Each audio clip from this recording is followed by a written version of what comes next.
دیکھیں ایک تو لیاقت شہید کو پوری قوم خراج تحسین پیش کر رہی ہے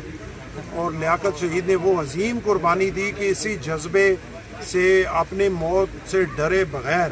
جو پاکستانی قوم اپنے قوم پہ اپنے ملک کے لیے اپنی جان دینے کے لیے ہر وقت تیار رہتی ہے، انہی کی وجہ سے یہ ملک قائم ہے۔ اور لیاقت شہید نے نہ صرف پولیس چیک پوسٹ کو بچایا بلکہ سینکڑوں جانوں کو بچایا، اپنی جان کا نذرانہ پیش کیا، اور یہ اٹک کی مٹی کے لیے ایک بڑا پرائیڈ ہے اور ایک بہت بڑا عزت اور وقار ہے۔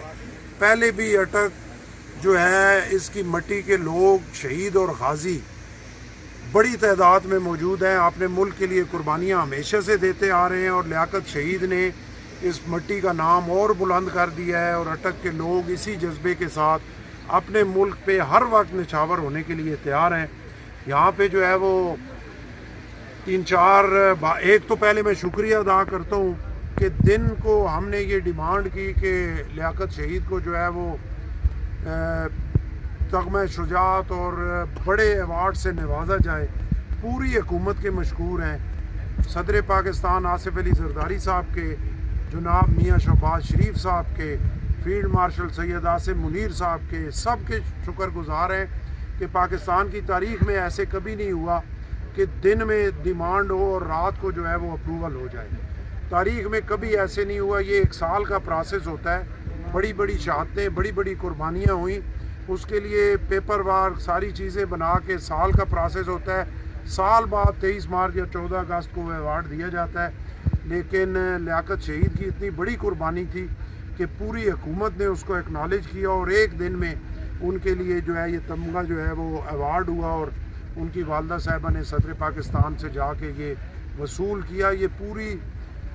ڈسٹرکٹ اٹک کی جو غیرت مند اور غیور لوگ ہیں، یہ ان کا تمغہ ہے کہ ہم سارے اسی طرح اپنی جانیں جو ہے اپنے ملک کے لیے نچھاور کرنے کے لیے تیار ہیں۔ یہاں پہ ان کے بچے کے حوالے سے ہوئی کہ انہوں نے تعلیم چھوڑ دیا ہے وسائل نہ ہونے کی وجہ سے، تو میں نے یہاں ان سے وعدہ کیا ہے کہ کل ہی ان کو جو ہے جس اسکول میں وہ بہتر سمجھتے ہیں ان کو داخل کرائیں، ان کی فیس جو ہے وہ جب تک وہ پڑھیں گے میں دوں گا۔ میں گورنرشپ پہ ہوا تب بھی، نہ ہوا تب بھی، اس کی ذمہ داری میری ہے، جتنا وہ پڑھیں گے ان کو میں پڑھاؤں گا، یہ میرے کھاتے میں ہے۔ اور ان کے بھائی جو ہیں 15 سال سے ڈیلی ویجز پہ ہیں ریلوے میں،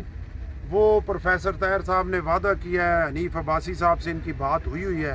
ان سے بات کر کے ریلوے منسٹر صاحب سے ان کے بھائی کو بھی پرماننٹ کرانے کی انشاءاللہ پوری کوشش کی جائے گی۔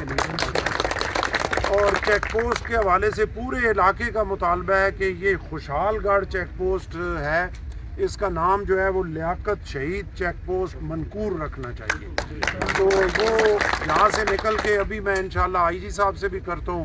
پنجاب گورنمنٹ سے بھی بات کرتا ہوں، اور انشاءاللہ اے سی صاحب کو کہا ہے یہ بھی ریکمینڈ کر کے بھیجتے ہیں،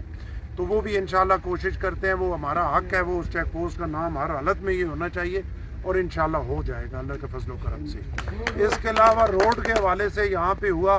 وہ اے سی صاحب نے پہلے بتایا کہ ڈی سی صاحب نے وہ روڈ اپروو کر دیا ہے،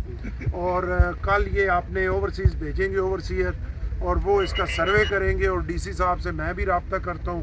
کمشنر صاحب سے، چیف سیکرٹری صاحب سے، اے سی صاحب نے بھی رپورٹ بھیجی ہوئی ہے، اور اس روڈ کے لیے بھی انشاءاللہ اس کو ہم بنواتے ہیں، اور وہ انشاءاللہ بنے گا۔ اللہ